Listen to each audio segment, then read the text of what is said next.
तो आदाब, नमस्कार, गुड इवनिंग, सत श्रीकाल। एक बार फिर आप तमाम लोगों का स्वागत है क्राइम तक की कहानी के इस एपिसोड में। उम्मीद है पूरी फैमिली अच्छी होगी, अपना और अपनों का ख्याल रख रही होगी। आज की कहानी सुनाऊं उससे पहले एक दिलचस्प कहानी, ये पता नहीं शायद यही हो सकता है।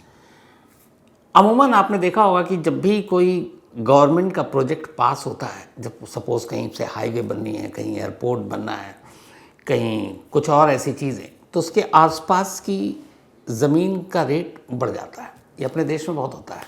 अगर पता चला कि इस इलाके से हाईवे गुजरना है तो हाईवे के किनारे की ज़मीन के रेट अपने आप बढ़ने शुरू हो जाते हैं, क्योंकि सरकार उसको एक्वायर करती है, फिर बहुत सारी चीज़ें हैं, तो ज़मीन के दाम बढ़ जाते हैं, ये सभी को पता है। अब जैसे अभी फॉर एग्ज़ाम्पल नोएडा के पास जेवर एयरपोर्ट बन रहा है, लगभग शायद इसी साल स्टार्ट भी हो जाएगा वो। तो अब जेवर एयरपोर्ट बनने की वजह से उसके आसपास की जो ज़मीन है, वो जो पहले कौड़ी के मोल में मिलता था, आजकल हर बड़ा बिल्डर वहाँ पहुँच चुका है और ज़मीन के दाम आसमान छू रहे हैं। आने वाले 5-10 साल के बाद पता नहीं रेट कहाँ जाएगा। जैसे IGI एयरपोर्ट दिल्ली में, उसके आसपास की जो कॉलोनी है, वसंत विहार और बाकी, उसके आप रेट देख लीजिए। तो बिहार में एक जगह है पूर्णिया में कुछ ऐसे ही बिल्डर भाई के दिमाग में एक खुराफात सूझी। उन्होंने एक गांव में औने पौने में ज़मीन लेना शुरू कर दिया, क्योंकि गांव कुछ था ही नहीं वहाँ पे। नदी किनारे की उन्होंने ज़मीन खरीद ली, लोगों ने भी बेच दिया। अब उन्होंने सपोज़ एग्जाम्पल के तौर पे हज़ार रुपए के हिसाब से उन्होंने ज़मीन खरीद ली। ज़मीन खरीदने के बाद इन्हीं बिल्डरों ने अपने आप, वो जो वहाँ पे नदी थी, वहाँ पे एक ब्रिज बनाना शुरू किया अपने पैसे से। कोई सरकारी प्रोजेक्ट नहीं है, आधा अधूरा ब्रिज तैयार। उसके बाद चारों तरफ गांव में ये ढिंडोरा पिटवा दिया कि भाई अब यहाँ से पुल गुजरेगा, सरकार ने ये बनाया है अब नदी के ऊपर से। तो लोगों को पता चला, अच्छा पुल, फ्लाईओवर, तो आसपास की ज़मीन के रेट तो बड़े महंगे हो जाएंगे। तो अब लोग आने लगे कि भाई ब्रिज के पास की ज़मीन तो महंगी है। तो जिन बिल्डरों ने औने पौने ज़मीन खरीद के रख ली थी, अब उन्हीं के पास लोग आने लगे, भैया हमको ये ज़मीन खरीदनी है। तो जो 1000 में ख़रीदे वो 10,000 के रेट पे बेच रहा है। क्यों? क्योंकि लोगों को लगा कि ब्रिज बन रहा है तो अब तो यहाँ पे सब कुछ अच्छा होगा, तरक्की होगी, और लोग ख़रीदने लगे। अब ब्रिज आधा अधूरा बन के तैयार है। कमाल देखिए, सरकार, प्रशासन, एडमिनिस्ट्रेशन, वहाँ की जो निगम की बॉडी होती है, म्यूनिसिपल कॉरपोरेशन, वहाँ के इंजीनियर, किसी को ये पता ही नहीं कि ब्रिज बना कौन रहा है, अप्रूव किसने किया है। अब किसी तरीके से इन्हीं बिल्डरों के बीच से बातचीत कहीं से लीक हुई और फिर इंजीनियर साहब तक बात पहुंची कि यार ऐसे से एक ब्रिज जो सरकारी भी नहीं है, अब प्राइवेट बन रहा है और इस वजह से बनाई जा रही है। अब वो हैरान आकर देखा उन्होंने, वाकई खेत के बीच में एक नदी, उसके पास ब्रिज का काम भी शुरू हुआ है। ये ब्रिज की तस्वीर है। अब इसके बाद पता चला कि ये तो सरकार ने पास ही नहीं किया, वो जैसे भी मशीन लेके पहुंच गया उसको गिराने के लिए। अब यहाँ उल्टा, जिन गांव वालों ने ज़मीन खरीदी उन्होंने पता है कि ये तो सरकार पुल बनवा रही है, उन्हें लगा ये कि उन्होंने कहा भैया इससे तो हमारी तरक्की होनी है, हम आपको तोड़ने नहीं देंगे। अब पूरा गांव इकट्ठा हो गया उस पुल को बचाने के लिए, और उन्हें ये फ्रॉड पता ही नहीं कि ये ब्रिज सरकार ने नहीं, ये ब्रिज कहीं नक्शे पे भी नहीं है, कहीं स्कीम में भी नहीं है। ये तो चंद लालची बिल्डरों ने ज़मीन का भाव बढ़ाने के लिए एक ऐसे ही ब्रिज बनाना शुरू कर दिया था। सोचिए, इससे पहले आपको एक बताया ही था कि गुजरात में एक भाई तो हाईवे पे टोल ही खोल के बैठ गया था और पता नहीं कितने महीनों तक वसूलता रहा, और पता चला कि वहाँ तो कोई टोल ही नहीं होना चाहिए था, लेकिन लोग देते गए, सरकार, पुलिस, किसी को पता नहीं, सरकारी लोग भी देते गए, पुलिस वाले भी गुजरने तो पैसे दे गए, और वो पूरा फर्जी टोल था। तो ये अजब गजब चीज़ें हमारे देश में होती रहती हैं। अब आते हैं आज की कहानी के ऊपर। आज की कहानी एक ऐसी कहानी है जो सुपरस्टार रजनीकांत की एक फिल्म शिवाजी द बॉस, ये फिल्म मैंने कई बार देखी है। उस फिल्म से प्रेरणा लेकर एक हस्बैंड वाइफ ने एक साजिश रची और उसी की ये पूरी कहानी है। इस कहानी की शुरुआत होती है 13 अगस्त 2024, 13 अगस्त 2024 की बात है। बेंगलुरु के एक हाईवे पर एक रोड एक्सीडेंट होता है। एक कार को एक लॉरी टक्कर मार के चली जाती है।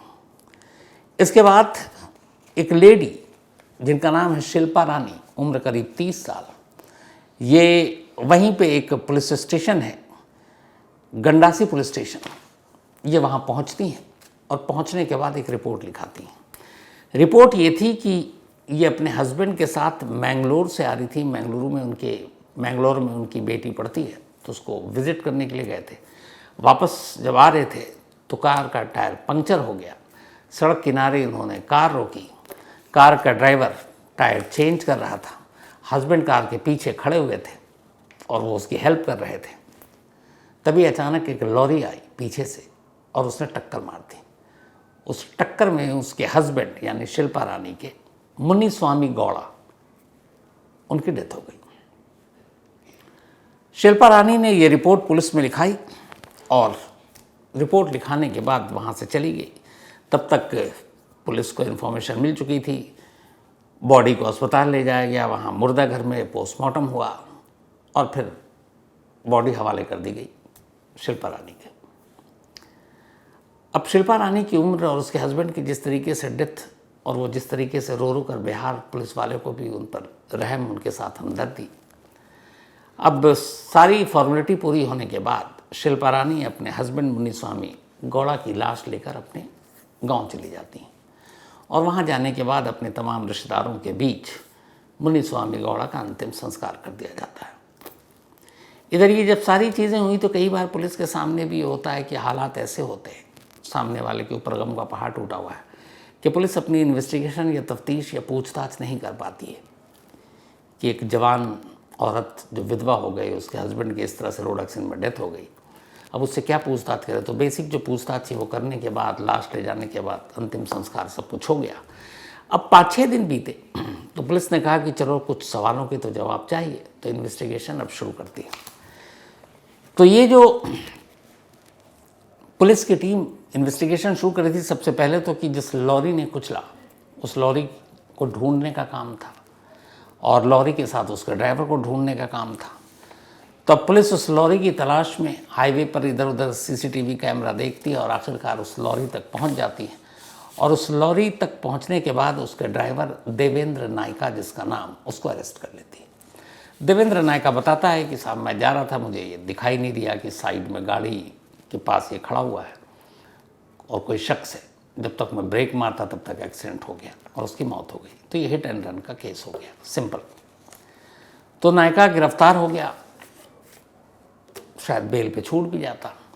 उधर जो इनके साथ इनका ड्राइवर था, उस ड्राइवर ने भी यही बयान दिया जो शिल्पा रानी ने दिया था कि टायर पंक्चर हो गया और हम टायर बदल रहे थे, तब तक लॉरी आई, टक्कर मार के चली गई।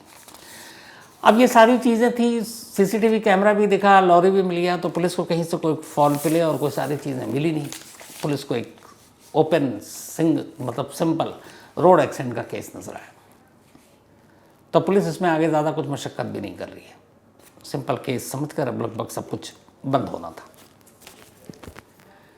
पर इसी बीच एक अजीब वाक़या होता है। इस हादसे के करीब 15 दिन के बाद मुर्दा खुद चलकर एक पुलिस इंस्पेक्टर के घर पहुंचता है और ये मुर्दा कोई और नहीं बल्कि यही मुनिस्वामी गौड़ा था, जिसकी रोड एक्सीडेंट में 13 अगस्त 2024 को मौत हो गई थी और करीब 27 या 28 अगस्त 2024 को ही ये अपने गांव में एक पुलिस इंस्पेक्टर उनके सामने जाकर खड़ा हुआ था और ये वो पुलिस इंस्पेक्टर थे जो 15 दिन पहले उसी गौड़ा के अंतिम संस्कार में बाकायदा शामिल होकर आए थे। तो पहले तो देखा तो वो घबरा गए क्योंकि मुर्दा उनके दरवाजे पर खड़ा है, लेकिन पुलिस अफसर थे, फ़ौरन संभले, उन्हें लगा कुछ तो गड़बड़ है। असल में ये जो पुलिस इंस्पेक्टर थे, श्रीनिवास इनका नाम है, ये जिस थाने में ये रिपोर्ट दर्ज कराई गई थी एक्सीडेंट की, गंडासी, वहाँ से 232 किलोमीटर दूर एक और थाना है चिक्का बल्लापुरा, वहाँ पे ये पोस्टेड थे। मतलब क्राइम सीन से 232 किलोमीटर अवे, और वहाँ ये पोस्टेड थे श्रीनिवास। और इत्तेफाक से श्रीनिवास गौड़ा के दूर के रिश्तेदार लगते थे। तो मुर्दा यूं ही चलकर नहीं आया था, बल्कि मुर्दा एक काम से आया था। यानी गौड़ा एक काम से आया था। अब वहाँ आया तो पहले तो श्रीनिवास चौंके कि जिस शख्स के अंतिम संस्कार में हिस्सा लेकर वो आए वो शख्स तो सामने खड़ा है, तो फिर मरा कौन? तो फिर गौड़ा अपनी कहानी सुनाता है, बोलता है कि मैं तुम्हारे पास, चूँकि तुम मेरे रिलेटिव हो, रिश्तेदार हो, कज़न लगते हो, मदद के लिए आया हूँ, मुझे तुम्हारी मदद की ज़रूरत है। लेकिन इंस्पेक्टर को अपना फ़र्ज़ याद आ जाता है, वो रिश्तेदारी किनारे रखता है और कहता है कि नहीं, ये गलत है, तुम जानबूझकर मुर्दा बने, लेकिन जिस मुर्दे को जलाया गया, अंतिम संस्कार हुआ, वो कौन था? इसका मतलब है कुछ फॉल प्ले है, कुछ गड़बड़ है, तो मैं तुम्हारी मदद तो नहीं करूँगा। और वो खामोशी से श्रीनिवास उसको उलझाकर कमरे में बिठाता है और लोकल पुलिस को फ़ोन कर देता है। अपना रिश्तेदार है उसका, लेकिन फ़र्ज़ उसके लिए ज़्यादा ज़रूरी था। श्रीनिवास के फ़ोन करने पर लोकल पुलिस की फ़ौरन टीम आती है और उस मुर्दे को अरेस्ट कर लेती है, यानी मुन्नुस्वामी गौड़ा को। अरेस्ट करने के बाद अब ये पता था कि एक्सीडेंट कहाँ हुआ, क्योंकि वो रिलेटिव था, अंतिम संस्कार में भी हिस्सा लिया था। रोड एक्सीडेंट कहाँ हुआ सारे गांव वालों को, रिश्तेदारों को पता था। तो उसे ये भी पता था कि वो पुलिस स्टेशन कौन सा है। तो गंडासी पुलिस स्टेशन को फिर इन्फॉर्म किया गया कि आपके यहाँ जो एक रोड एक्सीडेंट का केस दर्ज है, जिसमें एक शख्स मुन्नुस्वामी गौड़ा की मौत हुई थी, वो मुन्नुस्वामी गौड़ा असल में मरा नहीं है बल्कि ज़िंदा है और उस वक्त यहाँ है। ये सुनते ही अब उधर गंडासी पुलिस स्टेशन की टीम भी हैरान हो गई। फ़ौरन एक टीम वहाँ से रवाना होती है, करीब 232 किलोमीटर का सफ़र तय कर गांव पहुँचती है और मुन्नुस्वामी गौड़ा को अपनी कस्टडी में लेकर अब वापस चली जाती है। अब पुलिस को ये समझ में नहीं आ रहा है कि रोड एक्सीडेंट में एक शख्स जिसकी मौत हो गई वो ज़िंदा कैसे है।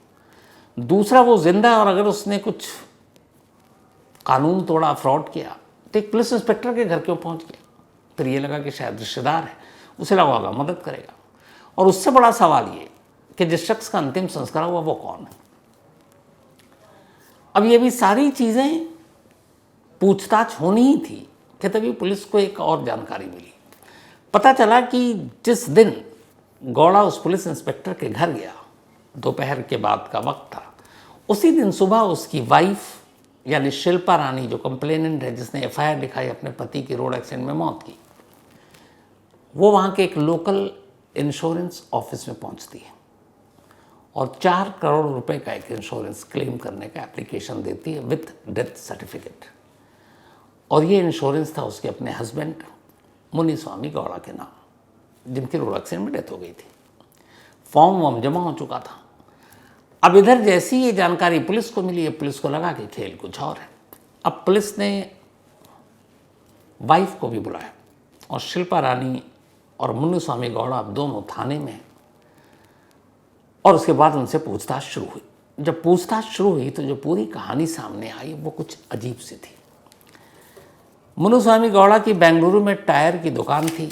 इसके अलावा वो एक खेती विशेषज्ञ भी था, एग्रीकल्चर एक्सपर्ट। ज़िंदगी ठीक ठाक चल रही थी, लेकिन कोरोना आने के बाद उसका बिजनेस सफ़र किया। उसने कुछ अपने दोस्तों से, कुछ रिलेटिव से कर्ज लिया। कर्ज की रकम बढ़ती गई, लौटा पाया नहीं क्योंकि कोरोना काल बढ़ता जा रहा था। तब उसके पास काफ़ी कर्ज हो गया। अब तकाजा भी होने लगा, लोग मांगने लगे, पैसे हैं नहीं कि वो लौटाए। उसे समझ में नहीं आ रहा था कि क्या करें। इसी दौरान जैसे बाकी लोग कोरोना काल में ओटीटी सबसे ज़्यादा फेमस हुआ था, घर बैठकर ओटीटी पे मनोरंजन की सारी चीज़ें देखते थे। तो शिल्पा रानी और मुन्नुस्वामी गौड़ा एक दिन घर पर बैठकर एक फिल्म देख रहे थे, शिवाजी बॉस। रजनीकांत की फिल्म है, सुपरहिट फिल्म है, बॉक्स ऑफिस पर रिकॉर्ड तोड़ कमाई की थी। इस फिल्म में एक जगह एक कहानी ये है कि रजनीकांत की ये समझा जाता है कि मर गए और रजनीकांत एक दूसरे रूप में फिर से सामने आ जाते हैं, मतलब एक तरह से बॉडी डबल। हालांकि रजनीकांत की मौत नहीं हुई थी, तो वो फिल्म की कहानी थी। ये बात असल में दोनों हस्बैंड वाइफ को क्लिक कर जाती है और अचानक वो एक प्लान बनाते हैं। उन्हें लगता है कि अगर गौड़ा की मौत हो जाए नकली में और असली में हो नहीं और इंश्योरेंस हो तो सारी रकम आ जाएगी, कर्जदारों के कर्ज वसूल हो जाएंगे और फिर ये है कि गौड़ा दुनिया के लिए तो मर गया, तो ये लोग वो बेंगलुरु छोड़ेंगे, अपना गांव छोड़ेंगे और नॉर्थ इंडिया या फिर नेपाल में जाकर कहीं शिफ्ट हो जाएंगे। तो इसके लिए इन्होंने 4 करोड़ रुपए का इंश्योरेंस कराया, बीमा, मुन्नुस्वामी गौड़ा के नाम पर। अब जब बीमा हो गया तो इसके बाद अब प्लानिंग का अगला हिस्सा, बॉडी डबल करना है या अपनी मौत अपनी दिखानी है, लेकिन मरना किसी और को होगा। अब तलाश हुई एक ऐसे शख्स की जिसका हुलिया मिलता जुलता। ऐसा एक शख्स मिला जो कबाड़ चुनने का काम करता था, जिसका कोई नहीं था। बहुत सारे लोगों को पहले मियाँ बीवी ने तलाश किया, फिर उन्हें एक शख्स मिला जो शहर में अकेला रहता था। हाइट वाइट सब गौड़ा के हिसाब से थी। गौड़ा की उसकी नज़र पड़ी, गौड़ा ने जाकर उससे बात की, उसको पैसे दिए, पता किया कहाँ रहता है, कभी इधर सो जाता है, कभी उधर सो जाता है, फिर उसे अपने कपड़े दिए। इसके बाद डेली अब वो उससे जाकर मिलता, क्योंकि उसने पूछ लिया था कि तुम कब कहाँ होते हैं। और उस शख्स को लगा कि क्या महान आदमी है बेचारा, हम जैसे गरीबों की मदद कर रहा है। अगले 2 महीने तक वो उस जो कबाड़ चुनने वाला और यूं ही एक गरीब इंसान जाकर गौड़ा उससे मिलता, उसे खाना देता, उसे पैसे देता, उसे कपड़े देता और अपने कपड़े पहनाता कि तुम साफ पहनो।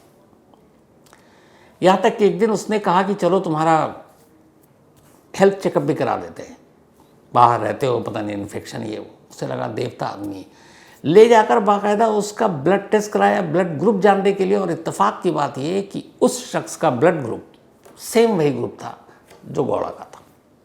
अब गौड़ा को लगा कि यही शिकार है। 2 महीने के पूरे उसकी देखभाल करने के बाद अब उसे तलाश थी एक ड्राइवर की, और ये ड्राइवर मिला उसे नायक के तौर पर। उसने उसे 5 लाख रुपए दिए और अपने इस प्लान में शामिल किया। इसके बाद इनकी बेटी सचमुच मैंगलुरु में पढ़ती थी, मैंगलुरु में। वहाँ ये लोग गए। वापसी में ये प्लान था कि कहाँ पे एक्सीडेंट करना है। वापस ये बेंगलुरु आते हैं। बेंगलुरु आने के बाद अब उसी शख्स को उठाते हैं, अपने साथ ले चलते हैं। 2 महीना वो इतना साथ हो चुका था, हस्बैंड वाइफ दोनों को जानता था कि वो उनके मतलब सिर्फ पैर छूता था कि ऐसे अच्छे भले लोग अब कहाँ हैं। उसके बाद वाइफ को घर छोड़ता है, उस शख्स को अपनी गाड़ी में बैठाता है, ड्राइवर साथ में था। और फिर रास्ते में अचानक ड्राइवर और वो दोनों मिलकर उसका गला घोंट देते हैं। गला घोंटने के बाद उसकी मौत हो गई। मौत होने के बाद अब एक जगह गाड़ी रोकते हैं, टायर पंक्चर करते हैं और फिर उस लॉरी ड्राइवर को जिसको 5 लाख रुपए दिए था नायका, उसको इशारा देते हैं कि तुम अब यहाँ पर लॉरी लेकर आओ। कार के बराबर में उसकी बॉडी रखते हैं, कार को थोड़ा और किनारे कर देते हैं, लॉरी वाला आता है, उसके ऊपर चढ़ाता है और निकल जाता है। इसके बाद अब सीन पर पहुँचती है बीवी पहुँचती है, फिर बाद में हॉस्पिटल के बाद थाने, और पूरा रिपोर्ट लिखाती है।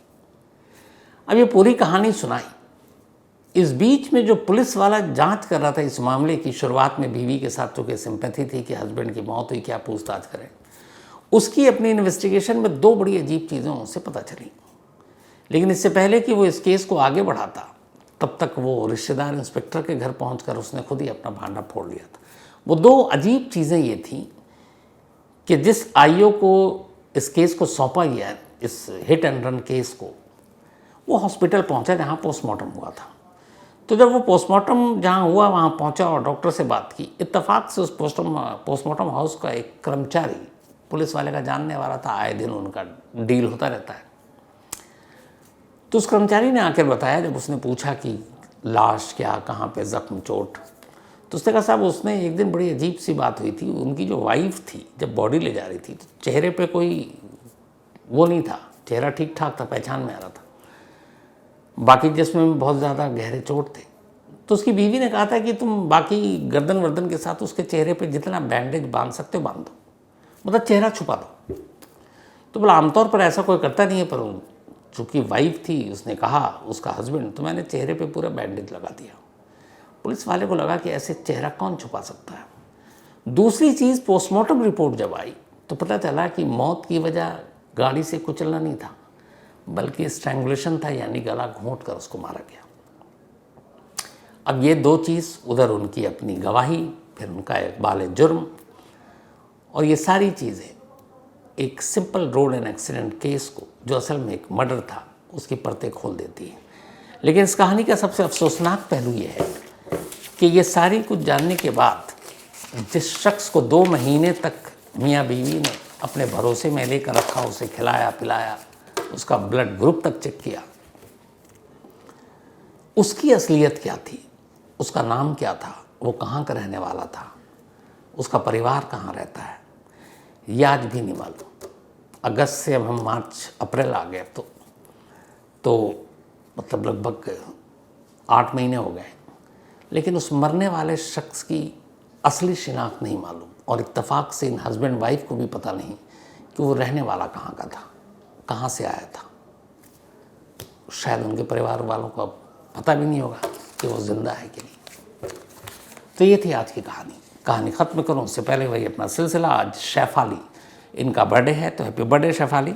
और ये अंकित गुप्ता जी की वाइफ है। साथ ही मंदिरा दास, इनका भी आज बर्थडे है, तो हैप्पी बर्थडे मंदिरा जी। और ये पल्लव बर्मन जी की वाइफ है। साथ ही अरुण नौटियाल, इनका भी आज बर्थडे है, तो हैप्पी बर्थडे अरुण भाई। और ये भेजा है कुसुम ने।